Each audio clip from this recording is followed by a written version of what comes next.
Jurors heard what Rayshawn Rivers told police when he gave videotaped statements over 2 days. He denied being part of a plan to kill 16-year-old Arnisha Bowers and rob her grandmother's home in June of last year. He told detectives there was no plan. He also denied trying to join a gang, but said a co-defendant did seek membership. He told investigators, "I didn't think they was going to kill her. I thought they was going to steal stuff." He explained that as he and Bowers sat watching a movie, they heard a noise. John Childs and Adonai Dixon broke into the home. "I was in the house, but I had nothing to do with what went on," he said. Rivers also said Dixon held a gun to his face and told him to leave. Initially, Rivers claimed he did, saying if I had stayed in there, he would have killed both of us.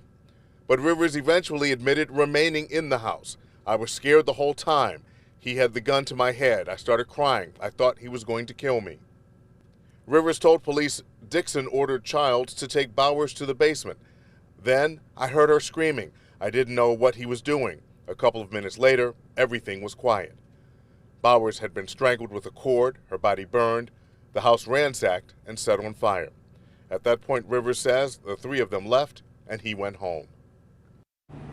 And Rivers later admitted to police that he saw Childs pulling real hard on the cord around Bowers' neck, that he was upstairs when her body was set on fire in the basement, and that he did help steal some of the items taken from the home.